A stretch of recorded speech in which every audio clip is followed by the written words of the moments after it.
పవన్ కళ్యాణ్ గారిని స్థాయి చాలా పెంచారు సార్ జగన్మోహన్ రెడ్డి గారు నిజంగా. ఎందుకంటే గౌరవంగా స్థాయి పెంచినట్టు. పవన్ కళ్యాణ్ గారి స్థాయి ఏం పెంచారు? కార్పొరేటర్కి ఎక్కువ, ఎమ్మెల్యేకి తక్కువ అని జగన్మోహన్ రెడ్డి గారు అన్నారు కదా. చాలా స్థాయి పెంచి మాట్లాడినట్టు జగన్మోహన్ రెడ్డి గారు, చాలా గౌరవించి. మామూలుగా అయితే వార్డు మెంబర్కి ఎక్కువ, సర్పంచ్కి తక్కువ. మామూలుగా అయితే వార్డు మెంబర్కి ఎక్కువ, సర్పంచ్కి తక్కువ. 2008లో వచ్చి రాజకీయాల్లో 10 జెండాలు పోతే ఎమ్మెల్యే అయితే ఆయన కూడా మా మీద విమర్శలు చేయటమా? జర్మనీ బో, లేకపోతే జపాన్ బో, లేకపోతే రష్యా బో, లేదంటే ముంబై బో కాదు కదా. జగన్మోహన్ రెడ్డి గారు సింగిల్ గానే 2 సార్లు ఎంపీ, ఏ పార్టీతో పొత్తులు లేకుండానే, 3 సార్లు ఎమ్మెల్యే, అపోజిషన్ లీడర్, 151 సీట్లు సింగిల్ గానే. మీ జీవిత చరిత్రలో పవన్ కళ్యాణ్ సింగిల్ గా ఎప్పుడన్నా అయ్యే దమ్ముందా? ఏది?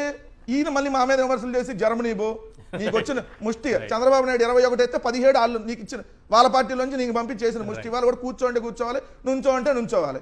సో ఇవన్నీ మీరు చేసి మా మీద విమర్శ చేస్తే అందుకని సర్పంచ్కి ఎక్కువ, అది వార్డు మెంబర్కి ఎక్కువ, సర్పంచ్ తక్కువ. కానీ గౌరవంగా పెంచాడు సార్ స్థాయి. ఎందుకంటే ఉప ముఖ్యమంత్రి పదవి చంద్రబాబు నాయుడు వేసాడు కదా, మరీ తీసేసినట్టు మాట్లాడితే బాగుండదని కొంచెం పెంచి మాట్లాడితే ఇంకా ఫీల్ అయితే అట్లా ఈ జన అదేంటి సైకోలు. రైట్.